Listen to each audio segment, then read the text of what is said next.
성경은 나를 향한 하나님의 말씀입니다. 너는 오직 말씀으로 판단하고 행동하겠습니다. 오늘 내게 주시는 말씀도 집중하여 듣겠습니다. 아멘. 3월 1일 3일절이자 또 3월이 시작되었습니다. 유독 추웠던 겨울도 어느새 우리 곁을 조금씩 떠나고 있습니다. 어제는 참 포근했는데 오늘은 다시 겨울이 가다가 살짝 돌아온 느낌마저 들 정도로 쌀쌀하네요. 하지만 여러분, 교회 뒤쪽 원일 아파트에 있는 저 벚꽃도 얼마 지나지 않아 꽃이 만개할 것이라 생각합니다. 오늘은 우리 민족의 치욕스러운 역사였던 일제강점기 때 온 국민들이 일본을 향하여 평화적으로 항거하며 시위했던 3.1절 기념일입니다. 우리 민족은 일본의 나라를 빼앗기고 36년 동안 온갖 모욕과 수욕을 당했습니다. 가장 어두운 그런 역사적, 우리 민족의 가장 어두운 역사였지요. 그런데요, 하나님께서는 그런 가장 어두운 때에도 하나님의 종들을 세워서 나라와 민족을 위하여 기도하게 했고 독립을 위한 그런 불의에 맞서서 싸우게 했던 것입니다. 그러면서 그들은 하나님의 뜻을 나타내고 증거하며 복음을 전하기도 했습니다. 자, 그렇게 일제에 항거하면서 복음을 전했던 영적 거장들, 영적 지도자들은 누가 있을까요? 참 많지만은 오늘 3명의 지도자들을 여러분에게 소개합니다. 첫 번째로는 일사가구의 정신으로 이 신사참배는 우상숭배라고 규정했던 주기철 목사님이 계시지요. 옥고를 치르면서도 절대로 신사참배하지 않고 항거했던 우리 민족의 위대한 스승이자 지도자입니다. 두 번째는 조선의 간디라고 불리며 물산 장려 운동을 이끌며 비폭력 무저항 원칙으로 일제에 항거했던 조만식 장로님이 계십니다. 참 귀한 분이죠. 정말 비폭력 무저항 원칙으로 목소리를 내면서 일제에 항거하며 물산 장려 운동을 펼쳤던 조선의 간디입니다. 세 번째로 민족 교육의 요랍인 오산학교를 세우고 방금 앞에 언급했던 조만식 장로님, 주기철 목사님, 또한 함석헌 등 이렇게 많은 기독인들을 길러낸 이성훈 장로님이 계십니다.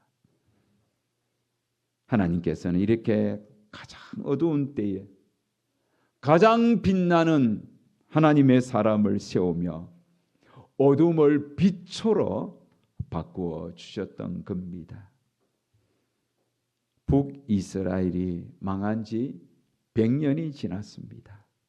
남유다도 북쪽의 새로운 강자로 등장한 바벨론에 의하여 계속 침략을 받고 있고 멸망의 길로 가고 있었습니다. 13절에 보면 북쪽에서 끓는 가마가 남쪽으로 기울어지고 있어요. 남유다도 멸망은 이미 기정사실이 되었습니다. 영적으로 보면 가장 어두운 때입니다. 가장 혼탁한 시대에 하나님은 그 어둡고 혼탁한 시대에 하나님의 일을 위하여 한 지도자를 부릅니다. 그가 누구죠? 예레미야입니다. 예레미야는 유다의 마지막 등불이었던 경건한 왕 요시야 제13년의 부름을 받아 유다가 완전히 멸망하여 시드기야 왕이 두 날이 뽑히면서 바벨론에 끌려 사로잡혀 가기까지 40년 동안 눈물을 흘리며 아버지의 말씀을 선포했던 선지자입니다. 자, 오늘 본문은 그런 예레미야를 부르시는 장면이 소개되어 있지요. 예레미야는 예루살렘에서 북동쪽으로 약 4km 정도 떨어진 아나돗이라는 동네 출신의 제사장입니다. 예루살렘에서 북동쪽으로 약 4km 정도 떨어진 아나돗이라는 동네에, 그래서 그곳에서 태어난 아나돗 동네 출신 제사장이었죠. 하나님은 혼탁 어두운 그 시대에 예레미야를 부르면서 네 가지의 강력한 동사를 사용했습니다. 그 동사가 뭐냐면, 첫 번째로 내가 너를 알았다. 내가 너를 알고 있었다는 거예요. 그리고 내가 너를 지었다는 거죠. 내가 너를 성별하였다. 내가 너를 세웠다. 여러분 잘 보십시오. 내가 너를 알고 있었고, 너를 지었고, 성별했고, 세웠다.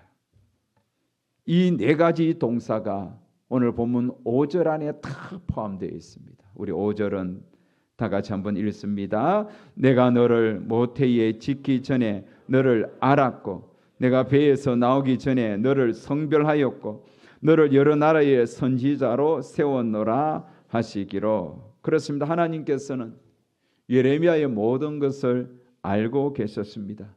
그의 내성적이고 여린 성격도 아시고, 또한 그가 남들이 보지 못하는 그의 강점도 하나님은 아시고, 그의 약함도 다 아셨습니다. 그리고 그가 앞으로 살아가면서 마주할 삶의 수많은 그런 고난의 궤적도 다 알고 계셨습니다. 하나님은 이렇게 예레미야라는 한 인생의 설계도를 완벽하게 아셨습니다. 그러게 그를 그 시대에 아픔을 짊어지고 하나님의 일을 감당하며 하나님의 뜻을 선포하는 제사장으로, 선지자로 세웠던 것입니다. 우리가 함께 읽었던 5절에 등장하는 동사 짓기 전에라고 했을 때 지었다라는 히브리어 동사는 아차르입니다. 아차르는 토기장이가 진흙을 빚어 그릇을 만들다는 거예요. 지었다. 토기장이가 진흙으로 이렇게 뭔가 모양을 만드는 그 모습이 아차르입니다. 하나님께서는 예레미야를 지었다는 거예요. 공장에서 막 똑같은 물건을 찍어내듯이 지은 것이 아니라 하나님께서 특별하게 그 사람에게 독특한 그런 어떤 성격과 개성을 넣어서 하나님이 직접 손으로 빚어서 창조하였다는 뜻입니다. 하나님이 직접 손으로 정성스럽게 빚어서 그의 성품과 기질까지도 다 디자인하여서 만드셨다는 겁니다. 이게 여러분 하나님이 만드신 사람의 창조예요. 그래서 하나님이 보시고 참 좋아하셨어요. 시편 139편의 시인은 자신을 이렇게 창조하신 하나님의 그 경이로움 앞에 그는 감탄하면서 이렇게 외칩니다. 주는 내 몸의 모든 기관을 만드시고 어머니 곁에서 나를 배 짜듯이 지으셨습니다. 내가 이처럼 놀랍고 신기하게 만들어졌으니 주를 찬양합니다. 주의 솜씨가 얼마나 훌륭한지 나는 잘 알고 있습니다. 사랑하는 여러분, 이렇게 하나님은 자기 백성을 창조하시고 지으신 거예요. 그의 솜씨가 얼마나 훌륭합니까? 정말 우리 모두, 저와 여러분 모두 독특하게 창조한 거예요. 예레미야를 지으시고 부르시는 이 1장의 장면을 통하여 하나님은 오늘 저와 여러분에게 두 가지 교훈을 주십니다. 첫 번째 교훈은 하나님은 우리도 지으시고 주의 일 하도록 부르셨다는 사실입니다. 우리 한번 다 같이 한번 읽겠습니다. 하나님은 시작. 하나님은 우리도 지으시고 주의 일 하도록 부르셨습니다. 믿습니까? 그렇습니다. 하나님은 모든 인간이 태어나기 전부터 이미 계획하셨고 이미 깊이 알고 계셨습니다. 그리고 하나님의 계획 속에 빚어서 창조하시고 이 땅에 보내었던 겁니다. 하나님께서 실수로 우리를 창조해서 보낸 게 아닙니다. 하나님께서 갑작스럽게 한번 누구 만들어 볼까? 갑자기 팍 만들어서 탁 보내지도 않았습니다. 우리가 태어나기 훨씬 전부터 하나님은 저와 여러분을 아셨고 계획하셨습니다. 우리가 언제 태어나야 할지, 그리고 우리가 이 땅에서 어떤 일을 해야 할지 하나님은 다 아시고 계획하셨고 준비하셨고 때가 되어 보내었고 그 일들을 하게 하셨던 겁니다. 그래서 우리 가운데 하나님의 계획 밖에서 태어난 자 아무도 없습니다. 우리는 다 하나님의 예정과 섭리 가운데 하나님의 계획하심 속에서 태어난 자들입니다. 그러기에 참 멋있는 존재들이죠. 여러분, 왜 사람이 내가 욕하면 안 되는 줄 아세요? 하나님의 형상으로 만든 너무나 존귀한 자예요. 그런 존귀한 이웃을 향하여, 형제를 향하여, 자매를 향하여, 여러분의 자녀 부모를 향하여 저주하고 욕설을 퍼부으면 그것은 그를 창조하신 하나님에 대한 도전이에요. 그래서 무서운 거예요. 그래서 하나님께서는 친구에 대하여 욕하는 자는 살인하는 자라고 그렇게 말을 한 거예요. 여러분, 우리는 하나님의 작품이에요. 존중하셔야 돼요. 그렇다면 하나님께서 무엇 때문에 우리를 이렇게 지으셨을까요? 무엇 때문에 하나님 우리를 지어서 이 땅에 보내셨을까요? 주의 일 하도록 하기 위함입니다. 믿습니까? 아멘이 항상 적다는 느낌 들어요. 믿으시기 바랍니다. 여러분, 우리가 해야 할 주의 일은 복음을 전하는 겁니다. 밖에 나가서 전도지를 돌리면서 복음 전하는 것도 복음 전하는 이지만 내 삶이 복음의 통로가 되어야 되는 거예요. 하나님이 그렇게 하도록 우리가 이 세상에서 많은 사람들에게 선한 영향력을 드러내는 하나님의 사람으로 살아가도록 우리를 부르신 거예요. 그래서 우리는 살아 움직이는 전도자가 되어야 됩니다. 나의 말이 누군가를 감동시켜 나의 행동이 살아계신 하나님을 보여주는 전도의 통로가 되어야 되는 거예요. 여러분의 부모님을 보면서 우리 부모님은 진짜 하나님을 믿는 사람이야. 여러분의 자녀를 보면서 야, 우리 자녀, 우리 딸, 아들 보니까 진짜 예수쟁이네. 정말 내 자녀를 보면서 나는 내 믿음을 배워. 내 남편과 아내를 보면서 여러분, 하나님을 알아가도록 우리가 그런 통로로 살아가도록 하나님 우리를 이 땅에 보내신 거예요. 그래서 예수 믿는 사람은 향기가 되어야 돼요. 여러분, 우리는 앞모습을 통하여 전도하는 게 아니에요. 나의 뒷모습을 통하여, 나의 그림자를 통하여 하나님을 보여주고 전하는 하나님의 백성이 되어야 하는 것입니다. 그래서 우리가 어떤 삶을 사는든지 세상에 선한 영향력을 끼치는 그런 하나님의 일을 감당하는 하나님의 사람들 다 되셔야 되는 겁니다. 물론 여러분, 자신의 소심한 성격, 우리도 참 부족한 배경들을 갖고 있어요. 어떤 사람은 좋은 성품을 가졌지만 어떤 사람은 정말 그렇지 않는 분도 있어요. 하지만 하나님은 나의 약점마저도 하나님의 복음의 통로로 사용하시는 거예요. 나의 그 성격마저도 합력하여 하나님의 선을 이루어 가시는 분이신 것입니다. 그렇기 때문에 소심한 성격이나 나의 어떤 부족한 배경 때문에 낙심하지 마십시오. 하나님 우리를 이렇게 야차로 빚으셨을 때에 실수하지 않았습니다.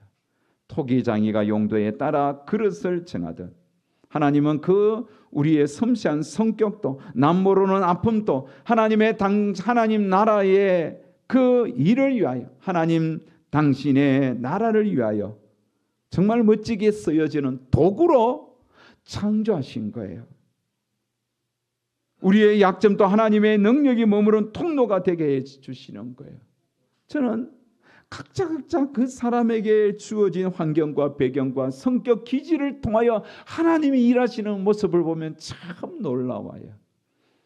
그래서 우리는 거울 앞에 설 때마다 여러분 자신을 향하여 이렇게 외쳐야 됩니다. 나는 하나님의 손으로 빚어진 작품이다. 나는 하나님의 뜻을 위하여 이 시대에 보내심을 받은 예레미야다. 여러분 이렇게 외치기를 주의 이름으로 축원합니다. 자, 이렇게 하나님께서 예레미야를 지으시고 주일하도록 불렀지만 예레미야의 반응 오늘 본문에 보니까 영 시원치 않았습니다. 도리어 그는 감당할 수 없다고 하나님께 거부하며 손사래를 쳤습니다. 6절 말씀을 보십시다. 내가 이르되 슬퍼도소이다. 주 여호와여 보소서 나는 아이라 말을 할 줄 알지 못하나이다 하니, 여기 아이라고 해서 우리 저 뒤에 있는 준서처는 어린 아이라는 뜻이 아닙니다. 여러분, 예레미야가 부르심을 받았을 때, 소명을 받았을 때 성경학자들은 그의 사역의 여러 이 연수들을 쭉 계산해 보니까 약 한 20세쯤 되었습니다. 20세가는 아이는 아니죠. 그렇다면 여기서 아이라고 했다는 것은 어떤 마음인 것 같아요? 두렵다는 거죠. 내가 비록 나이가 20살이나 먹었어도 하나님의 일을 감당하기에는 두렵다는 거예요. 무섭다는 거예요. 그래서 아이라고, 나는 인생 경험도 없고 하나님의 일을 감당하기엔 연약하다는 거예요. 세상의 수많은 권력자들 앞에 설 자신도 없고 그런 빡빡한 배경도 없고 존재도 미미하다는 거예요. 우리는 충분히 예레미야의 입장이 이해가 됩니다. 하지만 예레미야가 여기서 한 가지 놓친 것이 있어요. 그게 뭘까요? 하나님 존재입니다. 하나님을 놓치고 있어요. 그를 부르시고 그에게 사명을 주시는 그분이 누구인지, 그분의 능력이 얼마나 위대한지 그는 놓치고 있어요. 여러분, 하나님은 전지전능하신 분이에요. 무에서 유를 창조하시는 분이에요. 죽은 자도 살리시는 능력의 하나님이세요. 전능자이십니다. 하나님께서는 못하실 일이 전혀 없습니다. 그래서 하나님께서는 아이라고, 나는 말 못한다고 쭈뼛거리는 예레미야에게 하나님의 용기와 힘을 주시기 위하여 단호하면서도 명확하게 말씀하죠. 그 말씀이 7절 이하에 나오는 말씀이에요. 우리 다 같이 한번 크게 한번 읽겠습니다. 시작.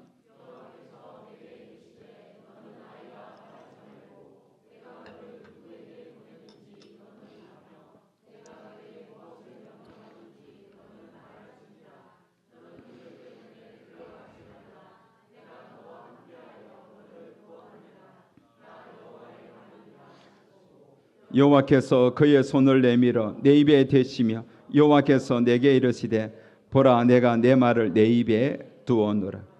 아멘. 여러분, 하나님의 이 음성이 들리시나요? 무엇을 느끼십니까? 예레미야, 나는 말 솜씨가 없다고, 약하다고, 그렇게 하나님의 일을 감당할 수 없다고 손차려칠 때 하나님께서는 예레미야에게, 야, 너 걱정하지 마라. 내가 너가 사명 감당하도록 너에게 모든 필요한 거 다 채워줄게. 여러분, 예레미야가 가장 필요한 게 뭐겠습니까? 메시지예요. 내가 무슨 말을 전하겠습니까? 그 강한 사람들 앞에 내가 어떤 말을 전할 겁니까? 난 아는 게 없다고. 아입니다. 말 못합니다. 걱정하지 마라. 하나님께서 너의 입에 말씀을 넣어줄게. 하나님의 말씀을 넣어주겠다는 거예요. 그러면서 이 사명을 잘 감당하도록 예레미야에게 두 가지 환상을 통하여 다시 한 번 더 마음에 강한 믿음을 주십니다. 첫 번째 환상은 살구나무 가지 환상이에요. 히브리어로 살구나무는 사케드입니다. 사케드. 그리고 12절에 보면 이런 말씀이 있죠. 내가 내 말을 지켜 이루려 하노라. 내가 내 말을 지킨다 했을 때 지키다는 히브리어 동사는 소케드입니다. 살구나무는 사케드, 지켜보다는 소케드. 자, 여기 보십시오. 사케드, 소케드. 말이 비슷하지요. 단어의 의미는 다르지만은 발음은 비슷한 거예요. 그래서 이런 비슷한 두 가지 각각 다른 용어를 통하여 하나의 메시지를 던지는 것을 언어 유희라고 하는 겁니다. 무슨 말입니까? 내가 내 말을 지켜 이루려 함이라. 살구나무 사케들을 보면서 소케들을 생각하게 하는 거예요. 지켜본다. 다시 말하면 살구나무 가지를 예레미야에게 보여주면서 예레미야가 살구나무를 보니까 저 사케드를 보니까 소케드가 생각나네. 하나님이 지켜본다는 그 단어가 생각나게 한 거예요. 그래서 살구나무 가지를 보면서 하나님이 나를 지켜주시구나, 하나님이 나와 함께 하시구나, 이런 어떤 명확한 의미를 깨닫게 해주신 겁니다. 예레미야야, 나는 지금 또 깨어있다. 너는 절대 혼자 아니다. 내가 너와 함께한다. 이것을 살구나무 가지 환상을 통하여, 언어 유희를 통하여 이 사케들을 보여주면서 소케드, 하나님이 너와 함께한다, 이것을 깨닫게 해주신 거예요. 살구나무를 보여주시면서 내가 너와 함께하겠다, 이런 말씀이 함께 동시에 들리니 예레미야가 얼마나 큰 확신을 가질 수 있었겠습니까? 두 번째 환상은 끓는 가마 환상입니다. 그 끓는 가마는 북쪽에서 남쪽으로 기울어져 있어요. 하나님의 심판이 이미 시작되었음을 말씀하고 있습니다.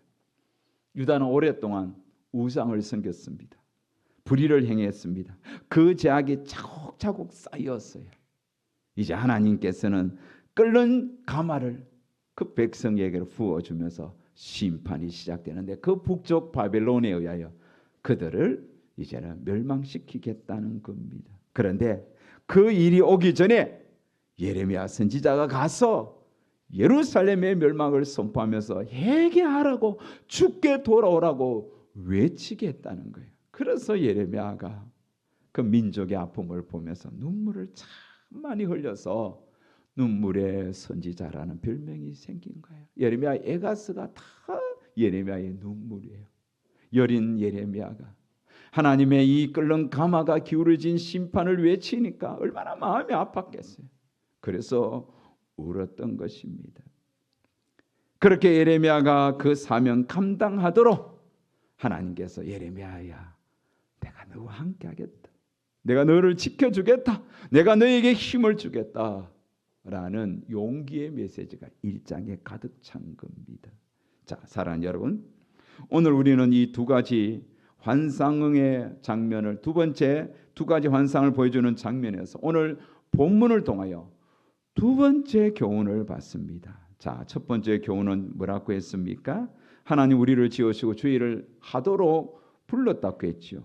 두 번째 교훈은 뭐냐 하면, 하나님께서 주의 일을 맡기실 때 우리의 모든 필요도 채워주신다는 거예요. 부르고 주의 일을 하게 했다면, 두 번째는 그 일을 감당할 수 있도록 모든 필요를 채워주십니다. 성경에 보면 하나님은 많은 자들을 불렀습니다. 그리고 그들의 필요를 채워주셨습니다. 모세도 여러분 이비법보다 말 못한 독했을 때 그의 부족한 그 말 못하는 연약함을 위하여, 연약함 때문에 아론을 붙여주셨잖아요. 하나님은 그렇게 필요를 채워주신 거예요. 여호수아가 들어왔을 때 하나님이 찾아오셔서 친히 음성을 들어주시면 내가 너와 함께 하겠다. 하나님께서 그의 필요를 채워주셨어요. 바울도 하나님이 부르실 때에 감당할 수 있도록 은혜도 주시고 필요를 채워주셨어요. 오늘 우리도 마찬가지. 우리가 하나님의 일을 감당하도록, 우리가 하나님의 영광을 드러내도록 하나님은 우리의 모든 필요를 채워주시는 겁니다. 여러분, 제가 목회자로 부름을 받았을 때는 이제 고등학교 마치고 바로 대학교를 신학교로 갈 때입니다. 저는 목회자로 부름을 받아서 고등학교 졸업하자마자 바로 20살에 신학생이 되었습니다. 신학교 입학하자마자 바로 개강 수련을 했습니다. 대구 신학교 4층 채플실 의자를 뒤로 다 밀고 은박지를 깔고 거기에 앉아서 막 부흥회를 했는 거예요. 그때 강사로 오신 분이 지금은 고인이 되셨지만 그 부산 소인호교회에 개척하고 크게 부흥시켰던 고 정필돈 목사님이에요. 그 목사님의 메시지가 그렇게 좋아서 얼마나 은혜 받았는지 몰라요. 그리고는 밤에 3박 4일 동안 부흥회를 하는데, 밤에는 그 대구신학교 아직 정비도 잘 되지 않는 그 운동장에 여기저기 풀이 막 듬성성 나와 있는 그곳에 자리를 깔고 조별로 또 기도회를 한 거예요. 하늘의 별을 보면서 그 그 백천동 산골장 밑에 그 신학교에서 막 부흥을 했는데 그때 제가 참 놀란 게 하나 있어요. 그 우리 조의 친구 둘이가 기도회를 인도하는데 기가 막히게 말을 잘해요. 얼마나 말을 잘하는지. 한 친구의 이름은 임응하, 또 한 친구는 김수일입니다. 이 두 친구는 정말 대단한 자였어요. 정말 말을 잘해요. 저는 막 시골에서 고등학교 마치고 막 와서 발음도 잘 안 돼요. 쌀도 못해서 살살하고 뭐 기도의 인도는 못해요. 근데 그 친구는 너무 말을 잘해요. 생긴 것도 도시에 같이 생겨서 저는 그걸 보면서 참 그때 참 많이 놀랐어요. 근데 저는 신학생으로 목회자로 부름을 받았지만 말을 잘 못했어요. 여러분, 그러니 늘 그게 제 속에 부담이었어. 말을 잘 못해. 앞에 서면 늘 쭈뼛쭈뼛하고 조리 있게 말도 못하고 그랬던 출발이었어요. 두 번째, 여러분, 저는 신학생으로 부름을 받을 때 말도 못했지만은 글도 쓸 줄 몰랐어요. 뭘 하나 쓸 수가 없었어요. 글씨도 이쁘지 않은데도 글도 못 썼단 말이에요. 설교문 하나 제대로 작성하지 못했습니다. 제가 시골에서 신학생이 되니 목사님이 설교를 시키는 거예요. 아니, 고등학교 마친 신학생한테 설교를 시키면 어떡합니까? 설교를 해봤습니까? 그런데 우리 사촌 형님이 서울에서 목회할 때마다 이렇게 한 번씩 시골에 오면 자기 교회 소식지를 주는 거예요. 이렇게 교회 소식지 안에 보면 첫면에 우리 형님의 설교가 딱 전문이 딱 실려 있는 거예요. 그거를 제가 하나를 다 카피했죠. 베꼈습니다. 지금도 첫 번째 설교 제가 기억나요.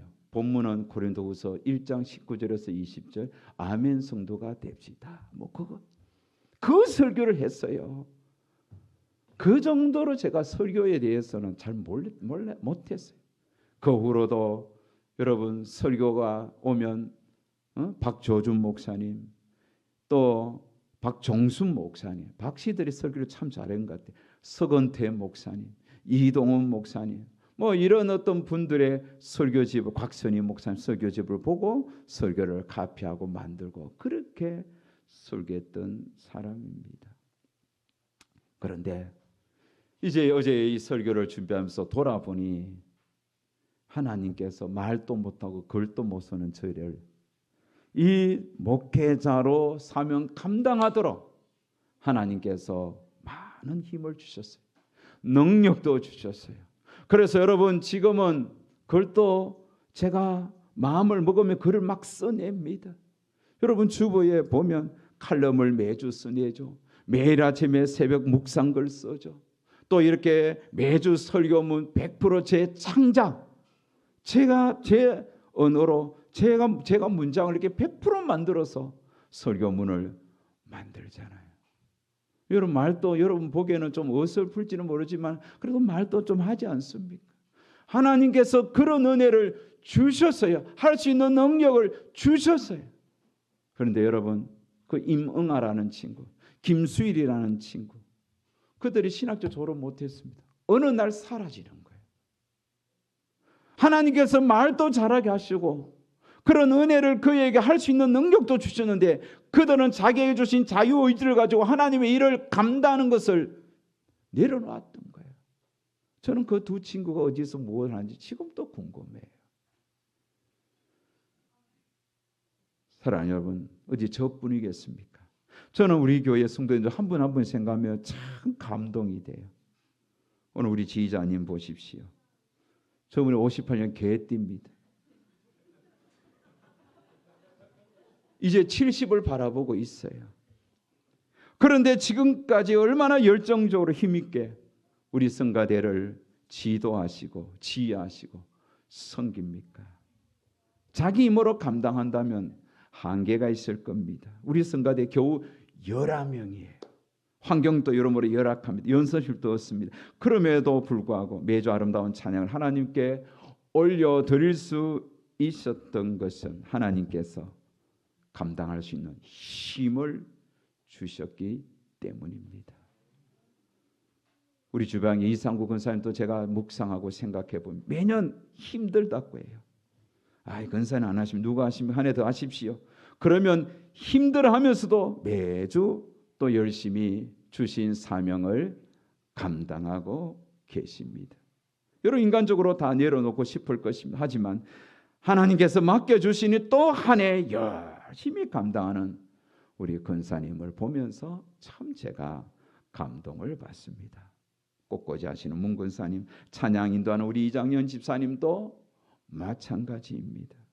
하나님 우리의 한계를 다 아십니다. 그래서 일을 맡기실 때에 감당할 힘도 주십니다. 우리의 힘으로 감당할 수 없기에 힘도 주시고 건강도 주시고 감당할 수 있는 물질도 주십니다. 그러게 여러분, 하나님께서 여러분에게 어떤 일을 맡겨셨던지 기쁨으로 감당하시기 바랍니다.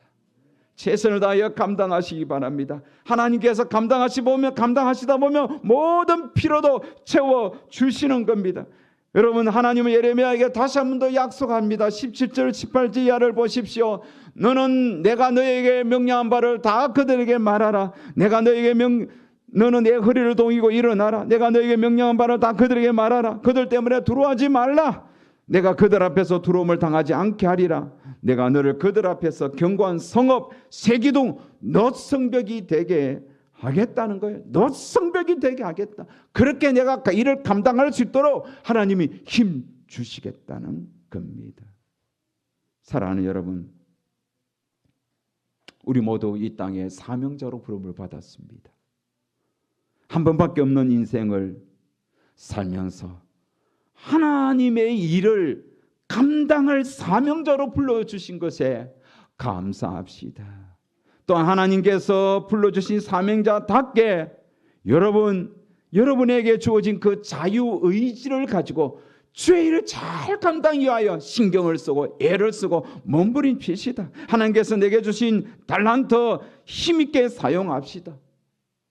내려놓고 싶을 때도 있지만 또 때로는 일을 하면서 오해받을 때도 있지만 하지만 하나님이 주신 일이라 생각하시고 열심히 감당했으면 좋겠습니다.